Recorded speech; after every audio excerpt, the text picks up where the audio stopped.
আসসালামু আলাইকুম। সবাইকে শুভেচ্ছা জানাচ্ছি। মাসুম মাহবুব দেখছেন ওপেন দ্য ইউটিউব চ্যানেল এবং মাসুম মাহবুব ফেসবুক পেজ। পৃথিবীর যেই প্রান্ত থেকে যারা দেখছেন সবার জন্য শুভকামনা। আমি আপনাদের অনেকের কমেন্ট পড়ছিলাম বসে। ভাল লাগছিল। অনেকের অনেক প্রশ্ন আছে, সেই প্রশ্নের উত্তর দিব। ভোলা থেকে আজকে একাধিকজন কমেন্ট করেছেন। ওয়েস্ট বেঙ্গল থেকে কমেন্ট করেছেন। ফরিদপুর থেকে ফরিদ ভাই, বাবারে বাবা! ফরিদপুরের ফরিদ ভাই। রাজশাহী থেকে দেখছেন। আ রাঙামালী উপজেলা থেকে দেখছেন। সাগর পাড়ের মানুষ আমি। জাফর, গুড, সাগর পাড়ের মানুষ।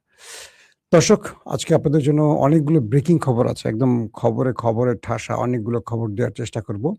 সৌদি থেকে যিনি দেখছেন তার জন্য আমার ভালোবাসা। চট্টগ্রামের বাঁশখালী হয়ে গেছে সেখানে। সব বাঁশ কি আওয়ামী লীগ নিয়ে গেছে ভাই? আপনার নিউজের অপেক্ষায় থাকি। সঠিক তথ্য পাই মালয়েশিয়া থেকে ফাতিমা। বোন, আপনার জন্য শুভকামনা। মাওনা থেকে দেখছেন জয়নাল আবেদীন। আমার সামনে প্রচুর কমেন্ট, শত কমেন্ট, যেগুলো আমার আ সিস্টেমে শো করে। আমি মাঝে ২-১ টা নাম বলি। অনেকে রাগ করেন, "ভাই আমার নামটা বলেন।" আবার অনেকে বলেন, "ভাই নাম বলবেন না।" কোনটা করব? চলেন খবর দিতে শুরু করি। আজকে শিরোনাম দিব অল্প, কিন্তু খবর আছে অনেকগুলো। যে খবর দিয়ে শুরু করতে চাই। চীন থেকে একেবারে খালি হাতে ফিরছেন ডোনাল্ড ট্রাম্প।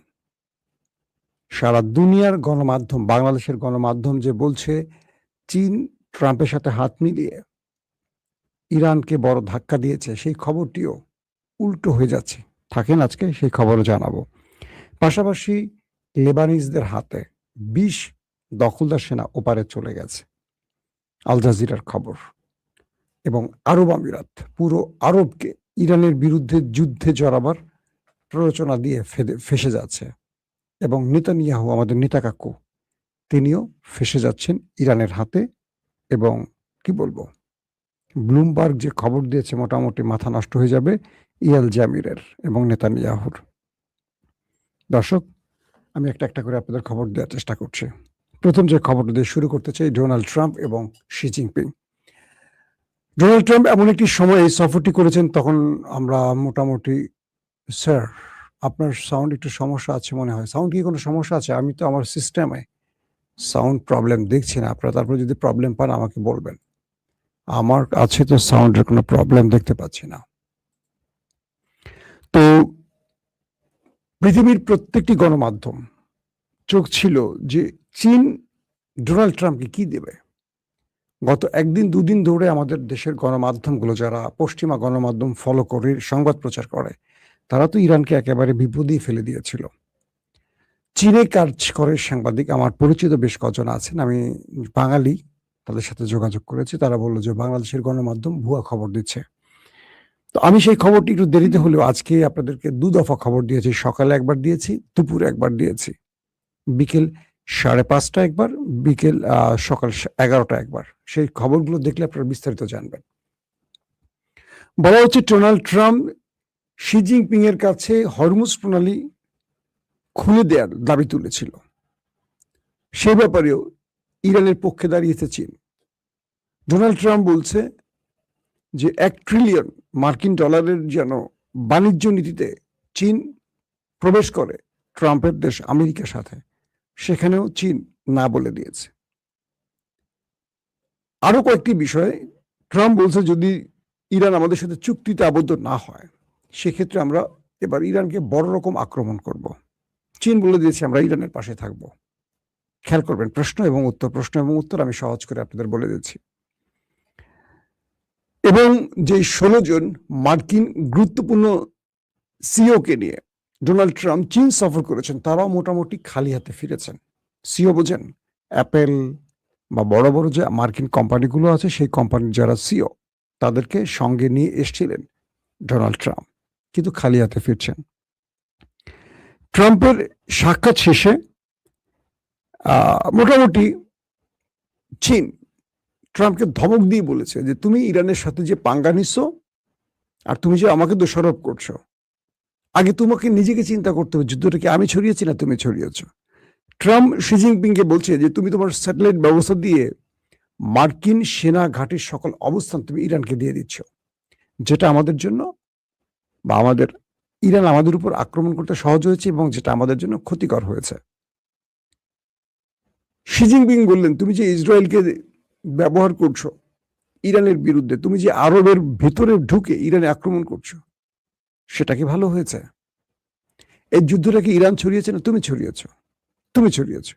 অতএব তোমাকে বন্ধ করতে হবে। ইরান যে শর্তগুলো দিয়েছে, এটা চীন হলে আরো বেশি শর্ত দিত। তার মানে ডোনাল্ড ট্রাম্প যে ডিলের প্রত্যাশা নিয়ে এসেছিলেন, সেই ডিল শি জিনপিং এর সাথে তার হয়নি। এক প্রকার চীন বলে দিয়েছে, আগে তুমি হরমুজ প্রণালী থেকে তোমার ব্লকেট সরাও। কাকে বলছে? ডোনাল্ড ট্রাম্পকে। কারণ সেখানে সে ব্লকেট দিয়ে বসে আছে এবং বলছে, আগে তুমি তোমার ব্লকেট সরাও, তারপর আলোচনা হবে। তুমি ব্লকেট দিয়ে বিভিন্ন জাহাজকে আটকাবার চেষ্টা করছো, আর তুমি ইরানকে দায়ী করছো। তুমি সুযোগ পেলে ইরানের মধ্যে ঢুকছো, অ্যাটাক করছো, ড্রোন পাঠাচ্ছ, F-35 পাঠাচ্ছ, তারপর রিফুয়েলিং ট্যাঙ্কার পাঠাচ্ছ। ইরান তো এগুলো খেয়ে ফেলছে। তার মানে কি?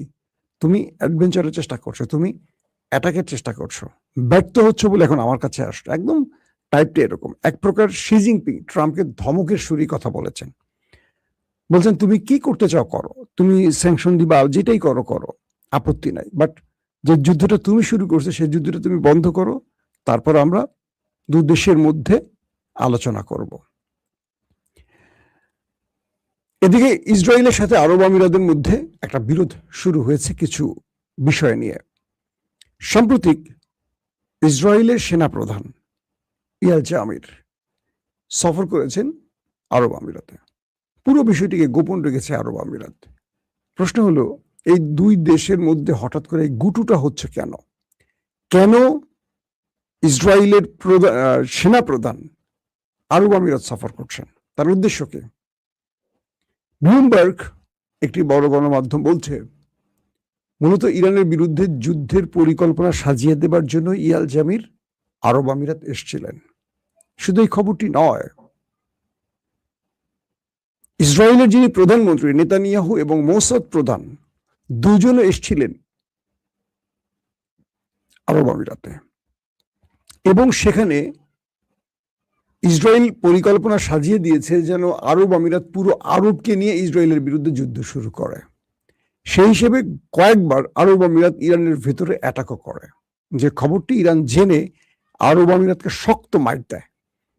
তার পাওয়ার প্ল্যান্ট, তার গ্যাস কূপ জ্বালিয়ে দেয় ইরান। এরপর সৌদি আরবও এই অ্যাটাকে জড়ায়। এরপর সৌদি আরবকে একটা শক্ত মাইট দেয়। সৌদি আরব সঙ্গে সঙ্গে ফিল্ড মার্শাল আসিম মনির পাকিস্তানের সেনাপ্রধানকে ধরে, যে ওস্তাদ, টাকা লাগলে টাকা নাও, কি করব, বাঁচাও। ইরান তো বুঝে ফেলছে যে আমি অ্যাটাক করছি। এরপর পাকিস্তান সৌদি আরবকে একটা শক্ত চাপ দিয়ে বলে, কে বলছে আপনাকে ইরানের সাথে এই সময় লড়তে?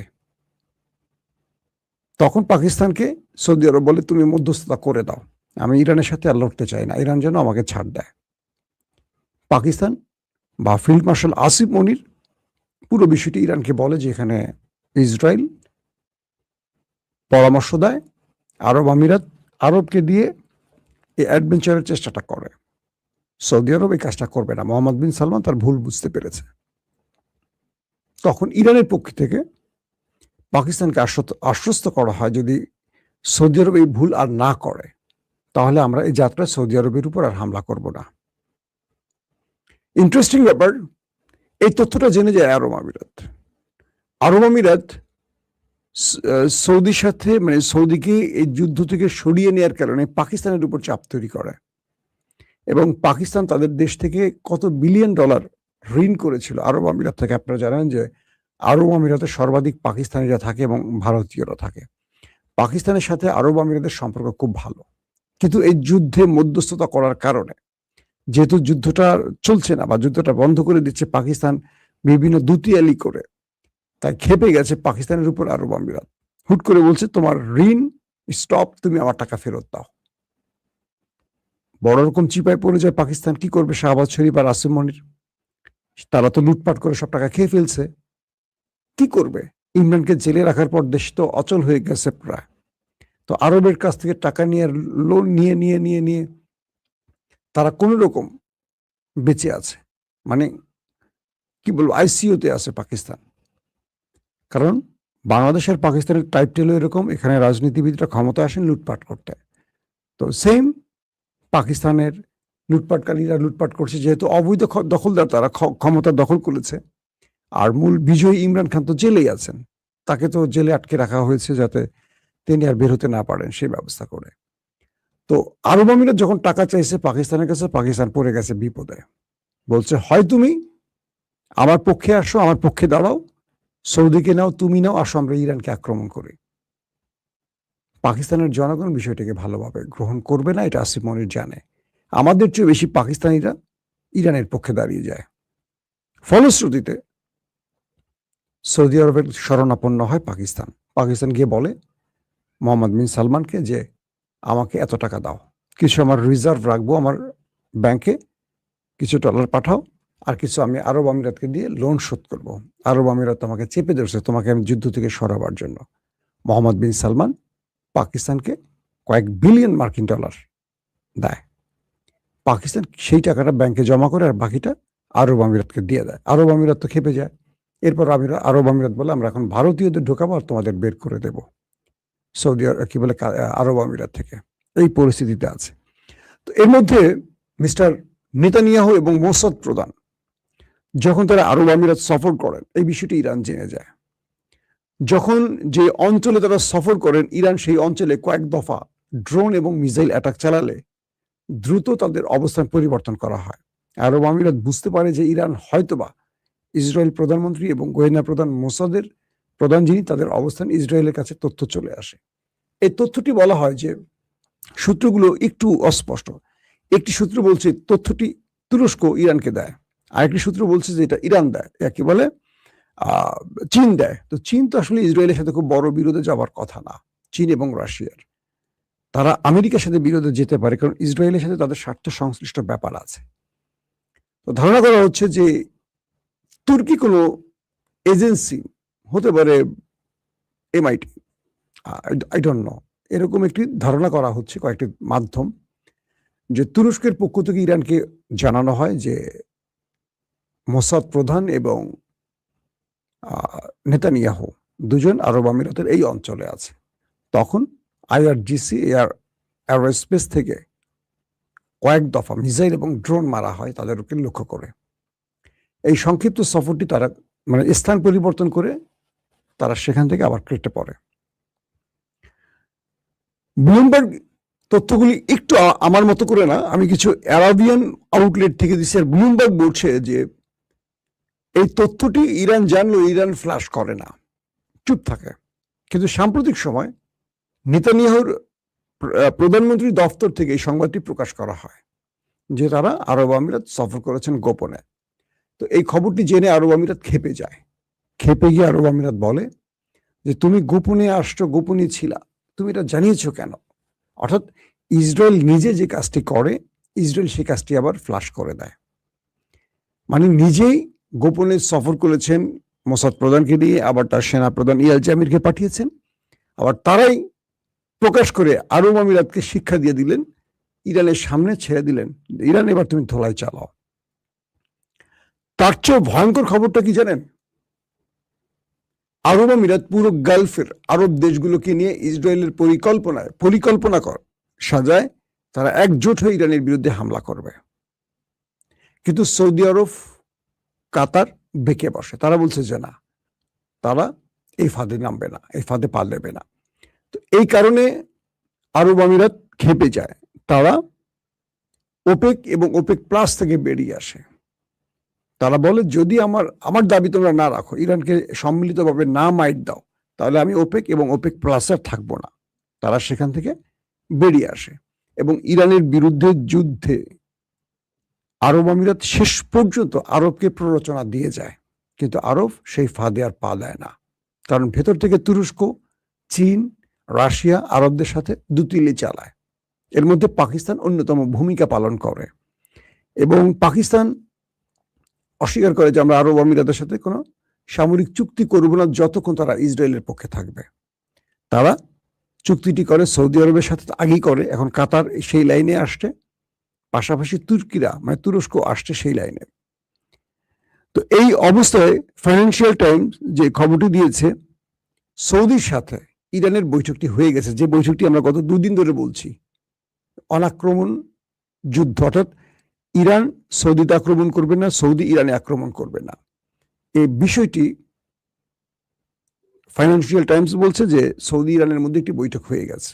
এইটি আনুষ্ঠানিকভাবে এখন আরো বড় ফ্রেমে এটি আলোচনায় আসবে। তো এখন যে বিষয়টি তৈরি হয়েছে যে সৌদি আরব যদি ইরানের সাথে চুক্তিটি করে তাহলে ইরানের কি লাভ, সৌদি আরবের কি লাভ, এটি নিয়ে আমার আজকে সকালে একটি ভিডিও আছে, যেটা 11টায় করছে। আপনারা একটু চ্যানেল সাবস্ক্রাইব যারা করছে তারা দেখবেন, বা যারা দেখেনি তারা একটু ভিজিট করে দেখবেন। আমি ডিটেল সেখানে বলে দিয়েছি যে এখানে কি কি সুবিধা হবে। এর মধ্যে পাকিস্তানে তেহরিক তালেবান যারা খাইবার পাখতুনখোয়ার একটি জেলায় আত্মঘাতী হামলা চালিয়ে 8 পাকিস্তানের সেনাকে শহীদ করেছে। পাকিস্তানের মধ্যে তেহরিকে তালেবান খুব মাত্রাতিরিক্ত আকাম কুকাম করে যাচ্ছে। যখন তাদের ধোলাই দেওয়া হয় তখন আবার আমাদের প্রতিবেশী দাদাদের দেশটি তাদেরকে প্যাট্রোনাইজ করে, তাদেরকে বিভিন্নভাবে মনিটর করে আবার মাঠে নামায়। যখন পাকিস্তান একটা দুর্দান্ত খেলা খেলছে, ইরান আর আমেরিকার যুদ্ধ বন্ধে ভূমিকা রাখছে, গোপনে ইরানকে সহযোগিতা করছে, আরবদেরকে বা আরব তুর্কি এদেরকে নিয়ে একটা নেটওয়ার্ক তৈরি করতে যাচ্ছে, তখন আবার তেহরিকে তালেবান, নামটা কত সুন্দর, মানে নামটা হবে ইসলামিক কায়দায় কিন্তু ভিতরে পুরোটাই মাল হলো ওপারের মাল, বুঝছেন না আপনারা। তারা এই কাজগুলো করছে পাকিস্তানের মধ্যে। ইতিমধ্যে লেবাননের পক্ষে আল জাজিরার যে খবরটি দেখলাম সেখানে বলা আছে মানে মার্চ মাসের শুরু থেকে এখন পর্যন্ত 20-এর অধিক দখলদার সেনাকে ওপারে পাঠিয়েছে হিজবু বাহিনী। এটি নিঃসন্দেহে আপনাদের জন্য খুশির খবর। অর্থাৎ 2 মার্চ থেকে আজ পর্যন্ত হিজবু বাহিনীর সাথে আইডিএফ এর যে লড়াই হয়েছে সে লড়াইতে 20-এর অধিক তাদের সেনা ওপারে চলে গেছে। দর্শক, আরেকটি গুরুত্বপূর্ণ খবর আছে, সেটি হলো ট্রাম্প তো আজকে খালি হাতে ফিরে গেছেন, মানে আমেরিকার উদ্দেশ্যে রওনা হয়েছেন। আগামী 20 মে চীন সফরে যাচ্ছেন আরেক মাস্টার মাইন্ড, রাশিয়ার প্রেসিডেন্ট ভ্লাদিমির পুতিন। বলা হচ্ছে চীনের আমেরিকার প্রেসিডেন্টের সাথে যে আলোচনাগুলো হয়েছে তার নতুন ঝালাইটা আসতে পারে রাশিয়া থেকে। কারণ ট্রাম্প এক বাক্যে এই সফরটি নিয়ে ব্যাপক আয়োজন করলেও মূলত তিনি মনক্ষুণ্ণ বা বিষণ্ণ মনে খালি হাতে ফিরে গেছেন। ইতিমধ্যে আন্তর্জাতিক খবরগুলো সেগুলোর দিকে নজর দিচ্ছে। তো 2 মার্চ থেকে দুঃখিত, যে খবরটি বলছিলাম যে মিস্টার নেতানিয়াহু এবং শি জিনপিং এর মধ্যে যে আলোচনাটি চূড়ান্ত হয়েছে এবং আগামী সপ্তাহে তারা আসছেন, সেটিও আমার মনে হয় ইরান যুদ্ধের জন্য একটা বড় ভূমিকা রাখবে। অর্থাৎ আমেরিকা বলে গেছে চীনকে, যেহেতু আলোচনা সফল হয়নি আর চীন আমাদের কোনো শর্ত মানছে না, তার মানে আমরা চীনের উপর এবার বড় মাত্রা ইরানের উপর বড় মাত্রা আক্রমণ করতে যাচ্ছি। এখন বিষয়টা হলো যে ইরানকে রক্ষায় চীন এবং রাশিয়ার ভূমিকা কি হবে। আগামী সপ্তাহের আলোচনা থেকে সেই বিষয়টি হয়তো আরো ক্লিয়ার জানা যাবে। আরব আমিরাতের খবরটি দিয়ে শেষ করি যে আরব আমিরাত ইসরায়েলের সাথে গোপন প্রেম করছে, কয়েকটি সূত্রের দাবি। সেই আরব আমিরাত ভারতের সাথে $5 বিলিয়ন মার্কিন ডলারের চুক্তি করতে যাচ্ছে, অথচ তারা পাকিস্তানকে বের করে দেওয়ার পরিকল্পনা করছে। বাংলাদেশের সাথে তো খারাপ আচরণ আছেই, বুঝতে পারছেন, অনেক বড় বড় জুব্বা পরে ভিতরে পায়জামা ছাড়া। সেই দেশটি ইসরায়েলকে তার দেশে আনছে ইরানকে ধ্বংসে। সেই দেশটি ভারতকে $5 বিলিয়ন মার্কিন ডলারের চুক্তি টাকা দিচ্ছে, ভারতকে দিচ্ছে, ভারত দিচ্ছে না। তো এমন একটি দেশ আরবের মধ্যে বসে আছে, তা আমরা আশা করি সেই দেশের শুভ বুদ্ধির উদয় হবে, নতুবা ইরানকে বলবো তাদেরকে যেটা করা সেটা করে দিতে। দর্শক, আমাদের চ্যানেল যাদের ভালো লাগে অবশ্যই সাবস্ক্রাইব করবেন, আমি এটা খুব কম বলি। পাশাপাশি আমাদের ফেসবুক মাসুম মাহবুব ফেসবুকটি আপনারা একটু লাইক ফলো করতে পারেন। আমি দেখতে পাচ্ছি ফেসবুকে আজকে দর্শক খুবই কম, কারণ এটি নোটিফিকেশন আকারে কোনো জায়গায় যায়নি, হয়তো শিরোনামটা তাদের ভালো লাগে নাই। কাদের বুঝতেন তো? আমার জুকার কাকুর। এই হলো অবস্থা। প্রত্যেকে ভালো থাকবেন। আল্লাহ হাফিজ।